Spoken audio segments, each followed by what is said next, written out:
Movie की शुरुआत में हम मारिया नाम की एक लड़की को देखते हैं जो कि 17 साल की है और हाई स्कूल में पढ़ती है। मारिया एक इंट्रोवर्ट थी, इसलिए वो ज्यादा लोगों से बात नहीं करती थी। यहाँ तक कि वो घर पर अपने मॉम डैड से भी नहीं बात करती थी। मारिया खाना भी बहुत कम खाती थी, जिस वजह से उसका वजन भी बहुत कम हो गया था।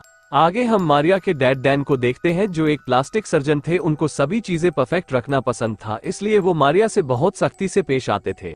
इसके बाद हम मारिया की मॉम एमी को देखते हैं जो कि डिप्रेशन का शिकार थी और अक्सर उन्हें डरावने सपने आया करते थे। आगे हमें पता चलता है कि मारिया के डैड का किसी दूसरी औरत के साथ अफेयर चल रहा था और एमी भी अपने हस्बैंड के अफेयर के बारे में सब जानती थी, लेकिन वो अपने हस्बैंड के सामने ऐसा दिखाती थी जैसे कि उसे कुछ भी पता नहीं। उधर स्कूल में मारिया को मार्क नाम का एक लड़का हमेशा परेशान करता रहता था और बाकी के लोग भी उसकी मदद करने की बजाय उसका ही मजाक उड़ाते थे। मारिया के एक बेस्ट फ्रेंड भी थी जिसका नाम लिली था और लिली के बॉयफ्रेंड सीन पर मारिया को क्रश था, जिसके चलते मारिया लिली से जेलस फील करती थी और इसी वजह से मारिया को स्मोकिंग की आदत लग गई थी। फिर एक दिन मारिया को अपने घर पर एक सोनोग्राफी की फोटो मिलती है जिसके अंदर ट्विंस बच्चे थे। अब ये देखकर मारिया उसे इग्नोर कर देती है, लेकिन फिर उस दिन के बाद से ही मारिया को उसके मिरर में से आवाजें आना शुरू हो जाती है। अब शुरू में तो मारिया को ये सब देखकर बहुत डर लगता है, लेकिन फिर धीरे धीरे मारिया अपने ही मिरर रिफ्लेक्शन से बातें करने लगती है और उसकी मिरर रिफ्लेक्शन मारिया को अपना नाम आयम बताती है। अब हम देखते हैं कि वो लड़की मारिया से ज्यादा खूबसूरत, कॉन्फिडेंट और पावरफुल थी।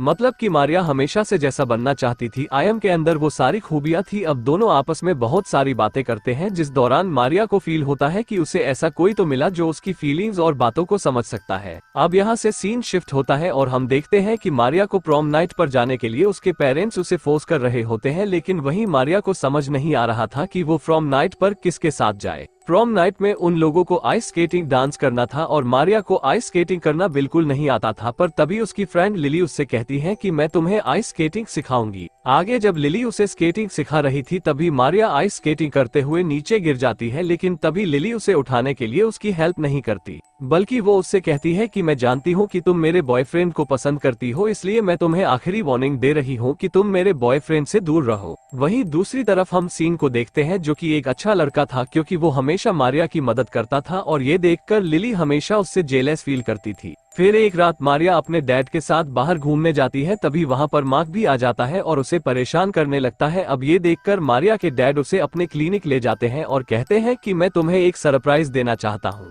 अब मारिया को लगता है कि शायद उसके डैड उसे कार गिफ्ट करने वाले हैं ताकि उसे बस में ना घूमना पड़े, लेकिन क्लिनिक पहुंचते ही मारिया को पता चलता है कि उसके डैड तो उसकी नाक और होठों की सर्जरी करने की सोच रहे थे। अब ये जानकर मारिया बहुत दुखी हो जाती है और घर आकर वो ये बात अपनी नई फ्रेंड आयम को बताती है। वो कहती है कि उसके डैड बस उसे परफेक्ट बनाना चाहते हैं और वो उससे बिल्कुल प्यार नहीं करते हैं। अब ये सुनकर आयम भी बहुत गुस्सा हो जाती है और तभी सीन यहाँ से प्रॉम नाइट पर शिफ्ट होता है और मारिया भी तैयार होकर प्रॉम नाइट पर पहुंच जाती है, लेकिन तभी वहां पर मार्क आ जाता है और सबके सामने वो मारिया की इंसल्ट कर देता है, जिससे वो रोते हुए वॉशरूम में चली जाती है और अपने मिरर रिफ्लेक्शन आयम से हेल्प मांगती है। अब आयम मारिया से अपनी जगह को बदल लेती है ताकि वो उसकी सारी प्रॉब्लम सॉल्व कर सके। इसके बाद आयम मिरर से बाहर आ जाती है और मारिया की जगह लेकर वो सभी से बदला लेना शुरू कर देती है। अब सबसे पहले वो मार्क को अपनी तरफ अट्रैक्ट करती है, जिसके बाद वो उसे शावर रूम में ले जाकर एक हॉकी स्टिक से उसका घुटना तोड़ देती है। फिर जाने से पहले वो उसे धमकी देती है कि अगर आज के बाद उसने उसे कभी परेशान किया तो वो उसका प्राइवेट पार्ट काट देगी। फिर घर आने के बाद मारिया के पेरेंट्स देखते हैं कि उसका नेचर बदला बदला सा लग रहा है। वो सभी से बातें भी कर रही थी और सही से खाना भी खाने लगी थी। अब बाकी की दुनिया के लिए तो वो मारिया ही थी, लेकिन किसी को ये पता नहीं था कि आयम ने मारिया की जगह ले रखी है और मारिया उसकी जगह मिरर वर्ल्ड में है। वहीं दूसरी तरफ मारिया अब बहुत खुश थी क्योंकि अब उसकी सभी चीजें सही हो रही है, लेकिन उसे जैसा लग रहा था वो सब ज्यादा वक्त तक रहने वाला नहीं था। अगले दिन आयम अपने डैड के क्लिनिक में जाकर अपनी मॉम एमी और अपने डैड की गर्लफ्रेंड को कॉल करके उन्हें एक ही टाइम पर वहां पर बुलाती है, जिससे उसकी मॉम को पता चल जाए कि उसके हस्बैंड का अफेयर किसके साथ चल रहा है। फिर घर आकर आयम अपनी मॉम से झगड़ा करती है और कहती है कि आपको अपने हस्बैंड के अफेयर के बारे में सब कुछ पता है, लेकिन फिर भी आप उन्हें कुछ क्यों नहीं कहती है। अब ये सुनकर एमी आयम को एक जोर का थप्पड़ मारती है, लेकिन इसके बाद भी आयम खुश थी क्योंकि उसकी मॉम को उसके डैड की सच्चाई पता चल चुकी थी। इसके बाद आयम आइस स्केटिंग की प्रैक्टिस करने लगती है और कुछ ही दिनों में वो आइस स्केटिंग में परफेक्ट हो जाती है। फिर कुछ दिनों के बाद आयम लिली को फिर से उसे आइस स्केटिंग सिखाने को कहती है, जिस पर लिली भी उसे सिखाने के लिए मान जाती है। आगे जब वो आइस स्केटिंग करने जाते हैं तो लिली आयम को परफेक्ट आइस स्केटिंग करता हुआ देखकर हैरान हो जाती है। फिर आइस स्केटिंग करते करते आयम लिली से बदला लेने के लिए उसे धक्का दे देती है, जिससे लिली दूर जाकर गिरती है और उसके सिर पर गहरी चोट लगने की वजह से वो उसी वक्त मर जाती है। वहीं आयम रोने की एक्टिंग करने लगती है और पुलिस को कॉल लगाकर उनसे झूठ कहती है कि लिली स्केटिंग करते हुए फिसलकर नीचे गिर गई और उसके सर पर चोट लगी है और वो कोई जवाब नहीं दे रही। वहीं आयम फोन के रिफ्लेक्शन में मारिया को रोते हुए देखती है क्योंकि वो ये सब नहीं चाहती थी। फिर थोड़ी देर बाद हम देखते हैं कि लिली की बॉडी को दफनाया जा रहा था और वहीं लिली का बॉयफ्रेंड सीन भी था जिसको आयम घूर घूर कर देख रही थी। वहीं पुलिस लिली के मरने के बाद उसकी इन्वेस्टिगेशन करती है, जिस दौरान उनका शक सबसे पहले आयम पर ही जाता है क्योंकि लिली एक आइस स्केटिंग चैंपियन थी और उसका ऐसे ही फिसलकर मर जाना नामुमकिन था। अब यहाँ से आयम सीधा सीन के घर पर जाती है जहाँ पर वो सीन से कहती है कि मैं तुमसे बहुत प्यार करती हूँ, जिसके बाद वो दोनों वहीं पर इंटीमेट हो जाते हैं। अब इंटीमेट होने के बाद सीन को भी आयम से प्यार हो जाता है, जिसके बाद वो दोनों एक साथ खूब एंजॉय करते हैं। कई बार तो वो दोनों स्कूल भी बंक कर लेते हैं और होटल में जाकर दिन भर इंटीमेट होते रहते हैं।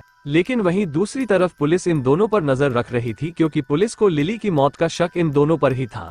वहीं घर पर मारिया के मॉम और डैड की आपस में लड़ाई हो जाती है और डैन मारिया की मॉम को छोड़कर वहां से चला जाता है। फिर एक दिन आयम और सीन स्कूल बंक करके फिर से होटल में इंटीमेट होने जाते हैं, पर तभी सीन के पास उसकी मॉम का कॉल आता है और वो उससे कहती है कि पुलिस तुम दोनों से कुछ बात करना चाहती है। अब सीन आयम को अपने साथ चलने के लिए कहता है, लेकिन आयम उसे पुलिस के पास जाने से मना कर देती है। अब ये सुनते ही सीन को आयम पर शक होने लगता है और वो उससे कहता है कि तुमने ही लिली को मारा है, जिसके बाद वो पुलिस को सच बताने के लिए वहां से जाने लगता है। पर तभी आयम सीन के सर पर एक बोतल मार देती है, जिससे सीन की वहीं पर मौत हो जाती है। इसके बाद आयम शराब पीकर मारिया के डैड के क्लिनिक पर जाती है और वो उनसे कहती है कि क्या आप मुझसे तब भी प्यार करते जब मैं परफेक्ट नहीं होती। अब यहाँ से मूवी फ्लैशबैक में जाती है और हम देखते हैं कि मारिया की मॉम जब प्रेग्नेंट थी तो उसके पेट में 2 बच्चे थे और उनमें से एक बच्चा नॉर्मल नहीं था। अब क्योंकि डैन को एक परफेक्ट बच्चा चाहिए था, इसलिए उसने दूसरे बच्चे के पैदा होते ही उसे घर के बाहर दफना दिया और वो बच्चा और कोई नहीं बल्कि आयरम ही थी। अब यहाँ पर डैन उसे जवाब देता है कि हाँ, मैं तब भी तुम्हें उतना ही प्यार करता अगर तुम परफेक्ट नहीं होती। अब डैन का ये झूठ सुनकर आयरम डैन का गला काट देती है, जिससे डैन वहीं पर मर जाता है। अब आयरम बाहर जाते हुए बार बार मारिया का नाम ले रही थी ताकि वो उससे बात कर सके, लेकिन अब मारिया उससे मिरर में दिखना बंद हो गई थी। इससे हमें पता चलता है कि आयरम कोई भूत नहीं थी बल्कि वो मारिया ही थी। असल में मारिया ने अपने दिमाग में ही आयरम को बनाया था। उस दिन जब मारिया ने सोनोग्राफी की फोटो देखी थी तभी उसने इमेजिन करना शुरू कर दिया था कि उसकी कोई ट्विन सिस्टर हो सकती है, जिसके बाद आयरम को मारिया के दिमाग ने क्रिएट कर दिया। उधर मारिया के मॉम डैड को शुरू से ही पता था कि मारिया का दिमाग स्टेबल नहीं है, इसलिए वो हमेशा से ही उसके लिए परेशान रहते थे। अब हम देखते हैं कि मारिया और आयम की पर्सनैलिटी आपस में जुड़ चुकी थी और मारिया अब पूरी तरह से आयम बन चुकी थी। इसके बाद मारिया अपने घर पर आती है और अपनी मॉम के पास आकर लेट जाती है, पर तभी हम देखते हैं कि उसकी मॉम के पास एक नहीं बल्कि 2 लड़कियां लेटी हुई है, जिसका मतलब था कि अब आयम और मारिया एक हो चुकी हैं। और इसी के साथ ही ये मूवी यहीं पर खत्म हो जाती है।